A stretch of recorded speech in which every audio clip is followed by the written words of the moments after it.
Hi, it's Colleen Schmidt from Divination Counseling Service, here today to present Vulcan the Planet. Now, Vulcan is not to be confused with Vulcanus, which is a trans-Neptunian, or Volcano, which is an asteroid. They have similar properties, though. They have similar meanings. We'll get to that in a second. Because I was a little disappointed in what I found through Vulcan, because I was looking more for interpretations that we could use in our own personal astrology. I didn't find that because Vulcan is an ancient point that was used in astrology, going all the way back to Egypt. And unfortunately, they didn't have, other than tables following it, with tables, by the way, would be ephemeris, they didn't really have a lot of information. So instead, what I've done at the end, or the second half of the video, will be I took two pairs of conjunction asteroids that we can look at that are a part of the solar eclipse that will be with us for a time, that we can study in hindsight, since today is the 15th of June and these date back a few days, but also because it's a solar eclipse, it stays in effect longer. It gives us more opportunity to really study what's in that chart. So we're going to take advantage of that. Before I begin, I want to say thank you. Thank you for watching the video. And if you're a subscriber, double thank you. If you're not a subscriber, please subscribe. And if you would like, share, comment, I'd love to hear from you. But mostly, I need to be grateful for you allowing me into your lives and to allowing me to build this channel. Thank you so much. I enjoy this work tremendously, and it's been wonderful, and I want to continue doing it. So I thank you for allowing me to do that. Now, let's talk about Vulcan. Okay, Vulcan is considered an intramercurial, which means it's very close to the sun. And as a result, it burns hot. Okay, it dates all the way back to the Egyptians. That's how long they've been using it. There are tables on this, and they even have the names of these people. Democritus, which was an astrologer philosopher that dates back to 250 BC, was one of the first to actually have a table for this, which is really an ephemeris. And the Jewish Kabbalah, which is also very, very old text, also also mentions Vulcan in its text. As a matter of fact, Mathers, who is one of the Golden Dawn people, and if you read tarot cards, you should know who he is. Him and Waite helped to re-establish the tarot deck, the original tarot deck, not the regular playing cards, although there's a lot of very talented readers who can use the playing cards, but they actually resurrected the tarot cards. The quote that he said in the Kabbalah, and this was like the 1800s, was that it is as incomprehensible as it is unseen, because it has such a fast cycle that it's in front of the sun and then it's behind the sun. It's very, very quick. The original mythology was that he's an iron worker. I want to say iron worker, but it's a blacksmith. Okay, he's a blacksmith. And he's a big guy. He's strong, okay? And he catches Mars. And the story is he made sport of him. That's exactly the words they used before Olympus. So it does date back very, very far. It's in the initial mythologies. It's the other thing that has been, it's because it is one of the combustias, what they call it. In the Kabbalah, there are 10 fire placements, Sephiros. Okay. Now, in later esoteric work, they say there are 7 fiery placements. The ironic thing is that Vulcan is one of the original 10. Okay. March 15th of 1721, an astrologer by the name of Dr. Alisher, who is French, okay, noted all the times it went across, and he began to build another table because the table of the 250 they believe was lost or something happened to it, probably done on stone, and you know how those things don't really hold up. They do, but they don't. So then he does a table on it, okay? And then then eventually in 1857, Vulcan finally gets named. How about that? How much is written about it, done for it? It doesn't even have a name. It has a name, though, in 1857, okay? It also has a cycle, and the author I was reading is from 1920. Now, this book is not from 1920. This is an AFA book, and American Federation of Astrologers. And in that book, he actually is able to come up with an 18-day, 14-hour, 1-minute cycle for this planet. And it's interesting because that was all done before computers. All of the tables on this planet were done prior to computers. You don't hear about it as much since there are computers. Now, I do want to note that astrology was very, very different in ancient times, that there wasn't a lot of free will. So the individual chart was pretty much non-existent. These were for kings. This was about wars and plagues, when to plant, when not to plant. What was going on during eclipses, which we're going to be looking at in a minute.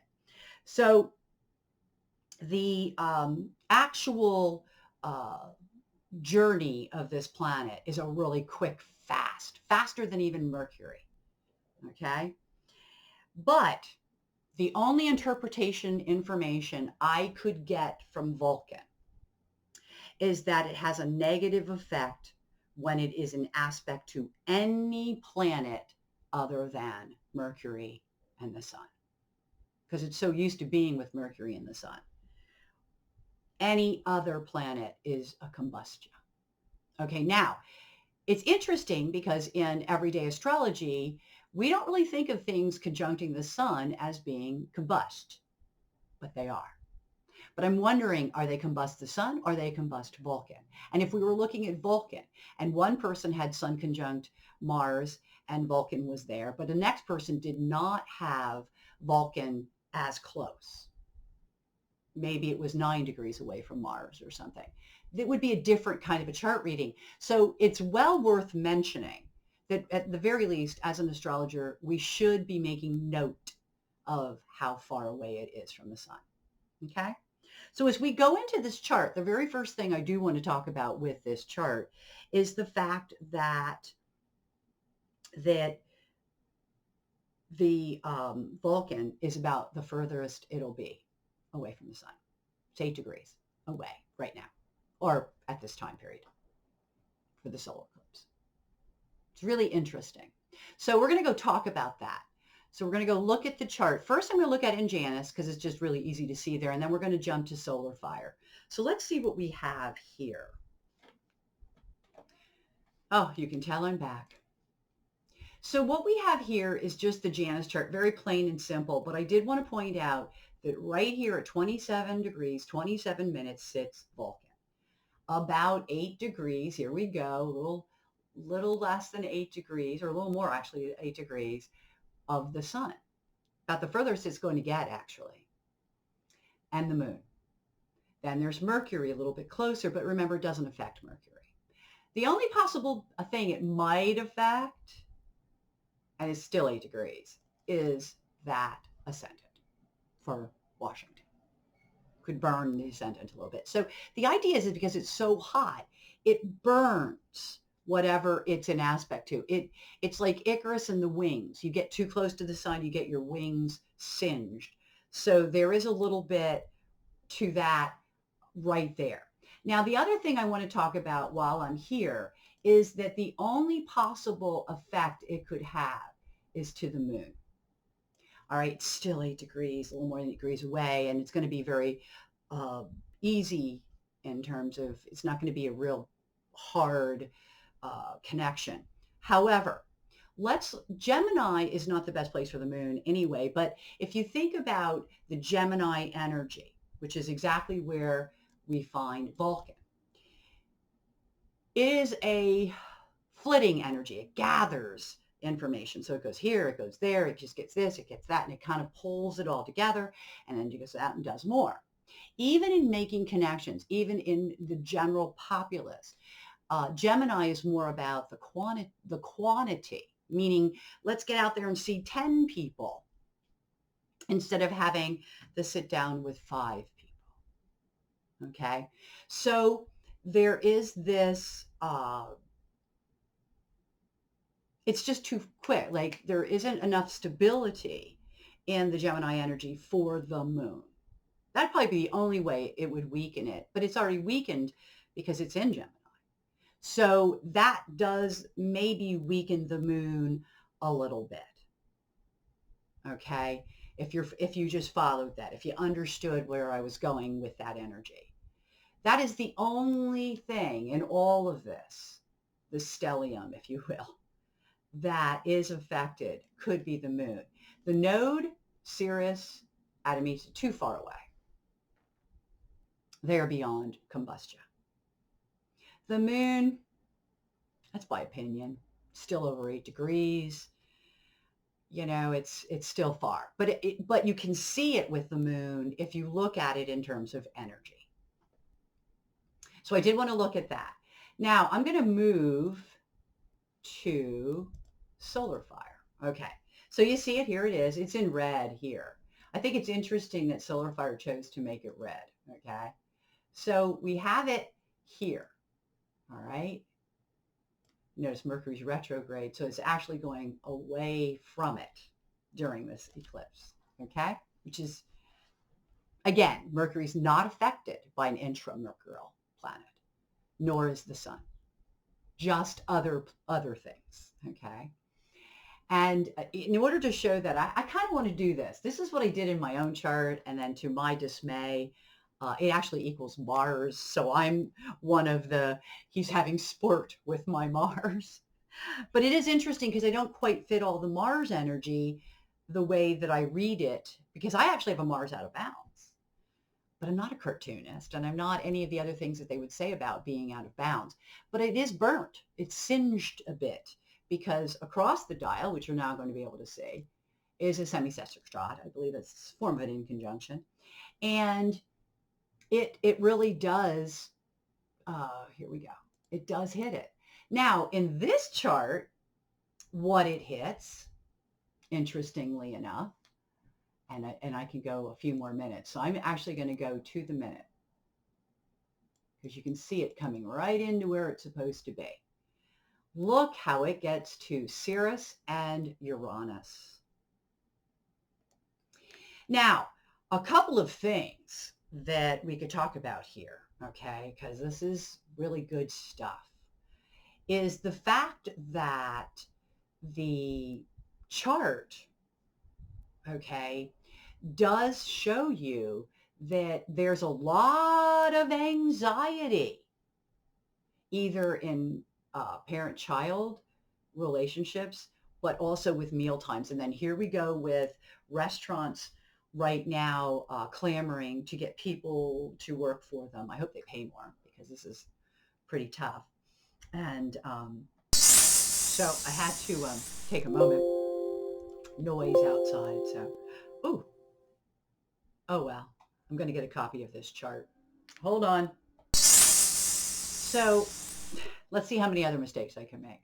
Okay, so here we have some really interesting connections, okay? First of all, it's really hitting the Sirius-Uranus. And as I was saying, we're having a little bit of problems. There could be anxiety about parents, anxiety about parent-child relationships. It could be anxiety about sending children back to school, unvaccinated. It could be the restaurant business right now, feeling like they don't have enough people.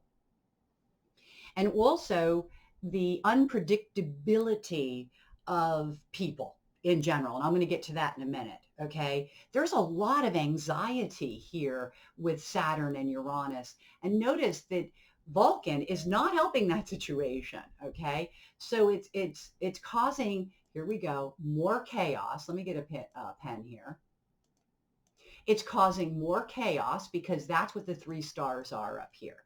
So Vulcan, the planet Vulcan, is actually adding to our anxiety.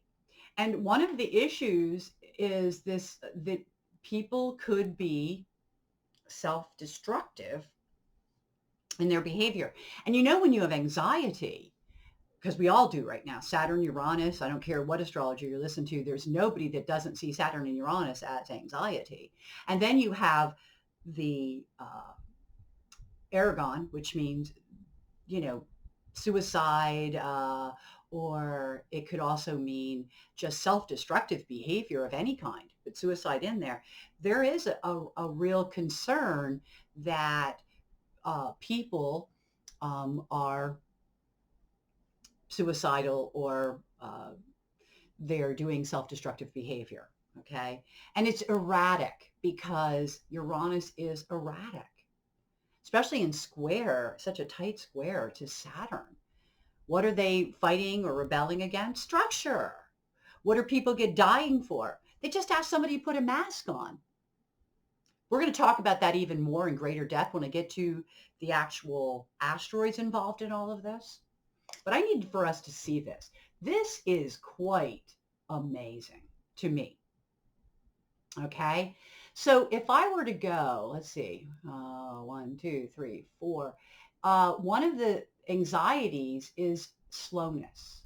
But realize that, you know, yes, things may seem slow for some people, and that can make things anxious, like slow to get employees if you're working in a restaurant, especially when it's a boom right now because people can go out. But also, kind of some people are slow to remove the masks, slow to lift mandates. And some of this slowness could be adding to the anxiety, but so could the changes, because Apollo, one of the reasons things are slow is because it's crisis after crisis after crisis. Well, we just have to look at the fact that people are killing each other, self-destructive behavior, and the added chaos that's coming from Vulcan. Maybe too much too soon with the Gemini energy. It's a thought. Love to hear what your thoughts are. Okay. Now I'm going to jump here and I'm going to go right back to this chart because that was Vulcan. Okay. But I now want to look at what we have.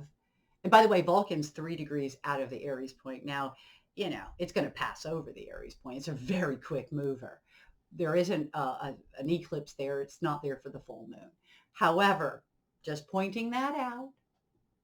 Now, here we're going to be looking at 2 combinations. This is the first one. Oh, I need a pen for this. The first one we want to look at is right here. Look at how they even look the same. Okay, so you have Ophelia on top, Psyche on the bottom, 1615, 1644 Cancer. Okay, these are critical. Why? Because they've been hanging together for quite a while now. And in the full moon chart, this is the eclipse chart, but the full moon chart on the 24th of this month, they will be in the Aries point. Okay. And they're also going to be at the midheaven of the Washington, D.C. chart. So it's going to get interesting. But let's look at what they are. Let's do a deep dive in what these are. Psyche is your intuitive ability, but it's really also emotional wounding. It's your psychological, neurological makeup, if you will. And the wounding, meaning that it could be post-traumatic stress disorder, it could be things that happened in our childhood. It can be part of our programming. We're all programmed. You know, depending on your culture, you're programmed that way. Okay. So our programming is changing because the virus is one of the reasons why our programming is changing. But I'll be really honest with you. We've also changed ages at the end of December, which is not that long ago. And we're still dealing with that. And what's happening is it's causing pain. That's this. Emotional pain is causing people to overreact. Okay? Does it make sense that people are like complete jerks in public right now? That people are shooting each other? That people are acting off the chart? Who shoots somebody because they were told they had to put a mask on? But yet it's happening. It just happened. Remember the self-destructive behavior. Remember the fact that somebody feels that they have to rebel against the structure. Okay, I just talked about that. Add this in, a little food for thought. Okay, so we have our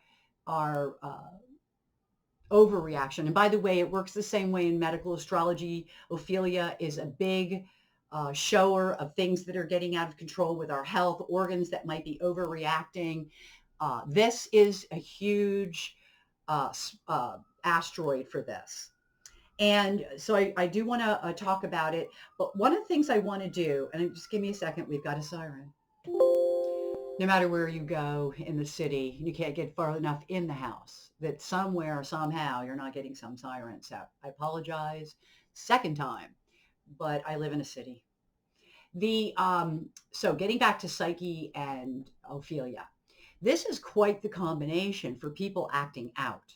This is like saying, I have a trigger point and you just hit it. So now I'm going to be a wild and crazy person. That's basically what it is. And that's what we are seeing. And it's in the Aries point, it's in Washington, D.C. My goodness, it's crazy.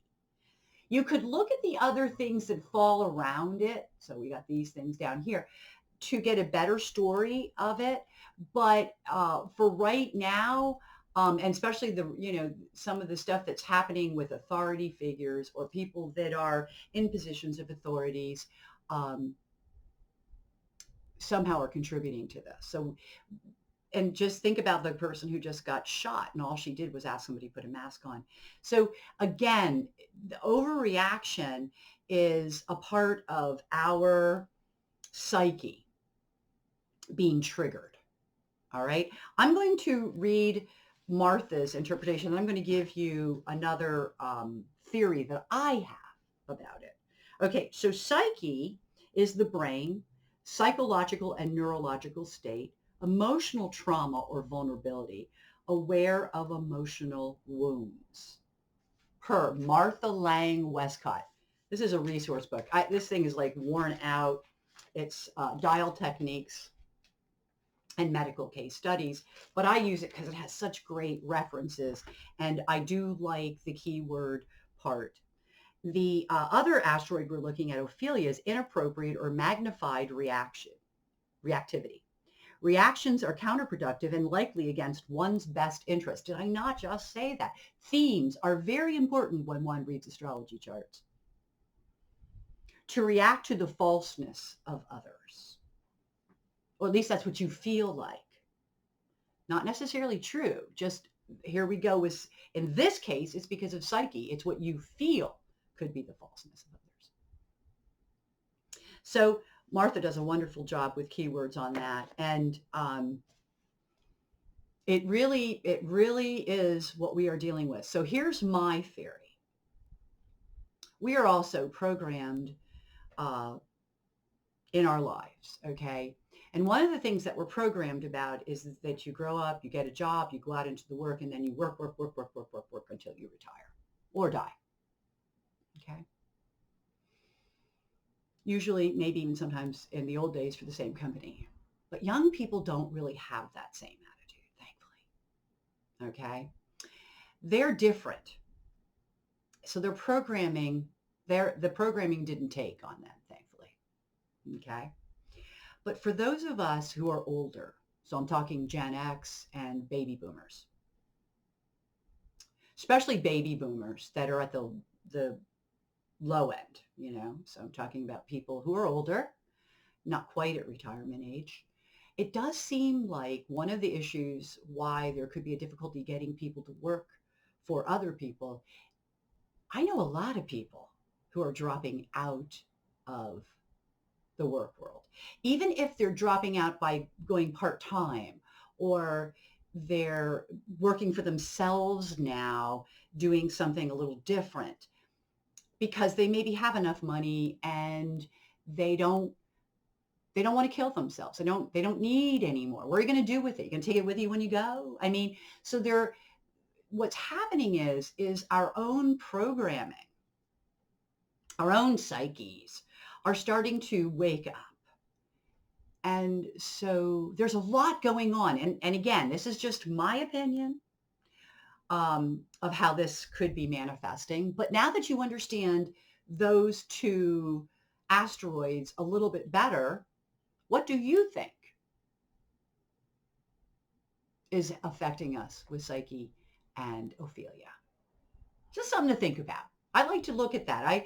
I'm an astrologer. I have a really strong Urania. And I really do look at things like, what's going on in the world and how it applies to these little rocks. Okay? So now let's go to the second one I wanted to look at, which is Lacrimosa and Hubris, which is up here at 7 degrees 37 and 7 degrees 26, all of Pisces. Okay, so let me get a pen.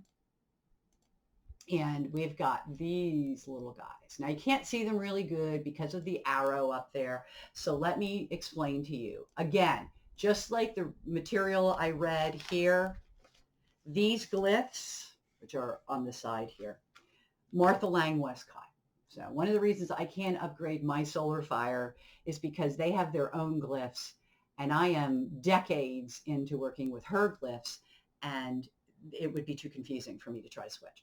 So here's Hubris. Okay, it's an hourglass with something in its waist. Let me do that a little bit better. Okay, let's get a little bit better on that. Okay, so it's an X, something at the waist. So it looks like one of those hourglasses because what Hubris represents is one of the fates. It's a fate. Okay. And hubris is your limitations versus your expectations. That's how I see it. Okay. So oftentimes when hubris is in play, there's this feeling of being tested. You're being tested by the universe. Lacrimosa is Neptune with an L. So think of Neptune. Okay. It has Neptune qualities about it. All right. So these are the two that are being very affected also right now in this solar eclipse. Okay. Now they're in the Aries point because the Aries point is anything mutable at 7 degrees 30 minutes. Well, 7 degrees 26 is only 4 minutes out and 7 degrees 37, 7 minutes out. So they're in Pisces. Okay. So here we are with being tested. Lacrimosa is very serious. It's very serious. As a matter of fact, it can bring tears. There's two asteroids that are very similar. Lacrimosa, and then the same time I learned about Libitina. Okay, so it's only been a couple years I'm using these. Libitina looks like Orpheus, which looks like that. And then instead of just a plain top, it has an L on top. Okay. Orpheus is death, sadness, loss. Okay. So that in her book, now I'm going to read both of them, okay? Because as an astrologer, I actually kind of swapped these two. They're very similar though. Lacrimosa in her book is tears, sorrow, and crying, okay? I kind of really affiliate that simplicity of that to Libitina, whereas I take Libitina is unpleasant outlook, serious or difficult consequences, matters associated with death or funerals, corpses. So you see they're very similar. The Lacrimosa, I also like to look as unpleasant outlook, serious and difficult. In other words, I kind of still squeeze that interpretation in there. Okay. So we're not really looking at Libitina right now. What we're looking at are these two guys. Okay.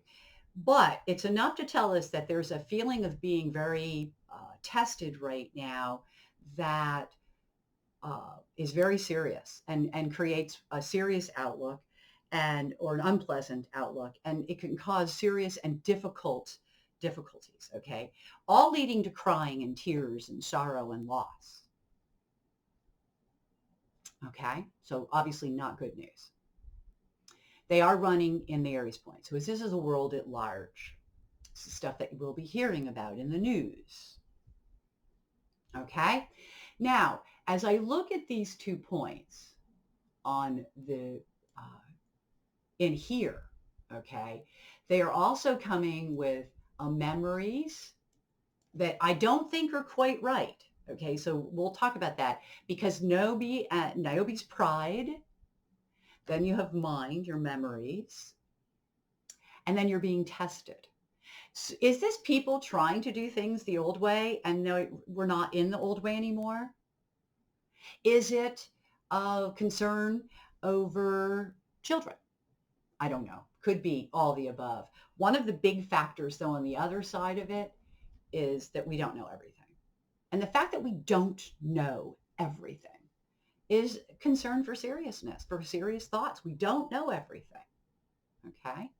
Now, I'm going to do something because this is the Aries point. So I actually want to swap this to a dial so that we can really look at this. Okay.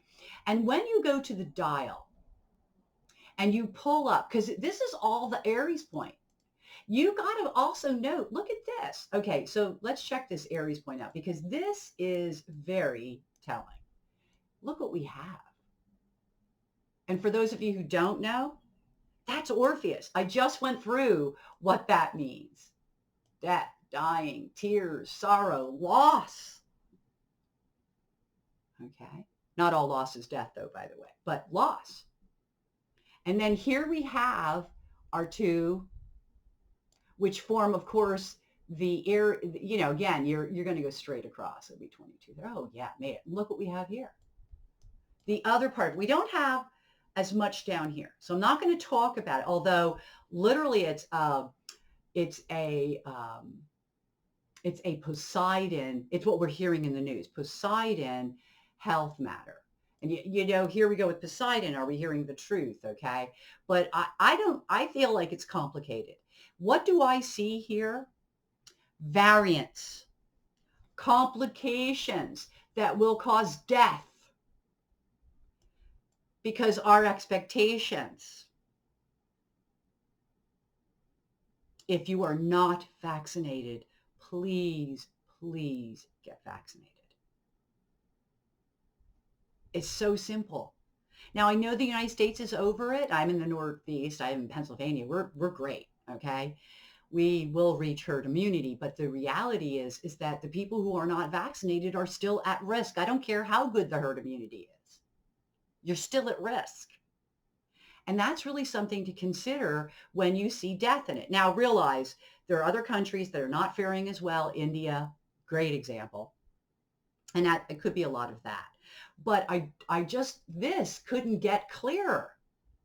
This expectations, limitations, the whole idea of it's getting complicated, but it still leads to sadness, loss, and death.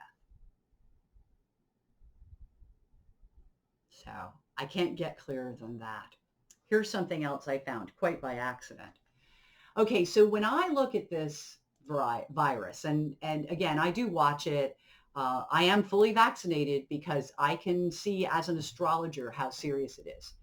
When you see something in black and white, there's really no way to deny it. So when I looked at it, first of all, you got to figure that Hades is in here. Okay, so if you go to 946, this is running with Venus right now, but as I believe it's a square, if I'm not mistaken, but no matter, because I'm not really looking at Venus right now. What I'm really looking at is this idea, it's that this and this, okay? Oops, got to go all the way to 9. There it is, 9. And then this, okay, at Neptune. Now, there's not a midpoint here. The midpoint is something up here. It's past the, but not by much. And Orpheus could still be in play. And that is Neptune, where, of course, there's also a Circe, which is helping and getting help and giving help and receiving help, especially for illnesses. Neptune as a way to show compassion, okay? But realize that AIDS is also the deterioration, and it is also um, involved here. And what they both are is just barely touching either eros, which is excitement, but it can also be heart attacks, and it could also be issues with reproduction, okay? And then you see this Hades, this Neptune, and this stuff in the middle. And by the way, the heart and the reproductions are two areas that are in question with regards to the vaccinations, though I do believe that they have come up with that it is safe for women in childbearing years. But again, if the news isn't out there, you don't know. You have to go research it. But I really needed to show that because that kind of was something that showed up when I was just playing with all of this. So let me come back and just, reiterate some of what we've been through. First of all, check out, your asteroids. Check out those asteroids if you can. There's a thing called the Swiss ephemeris. Um, Also, there's a couple places where you're going to be able to get asteroids out on the net, where it's just out there. I actually have a standalone program for that from a person by the name of Mark Pottinger. If you're really interested in the asteroids, you just can't believe the details. You just saw it today. I added details to a chart that I've already done.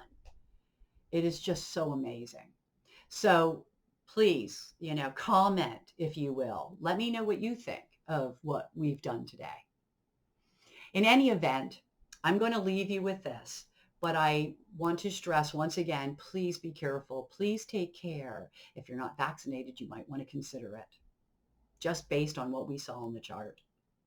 Also, try to realize that people are losing it right now because they're just not themselves. They're in a place where things are changing, and perhaps there's a part of them that has a resistance to the fact that those changes are happening, or they don't know how to handle it. So they're delving deeper into their psyche, which is causing them then to be overwhelmed. In any event, please be safe. Please take care. And until we meet again, as always, I wish you only happy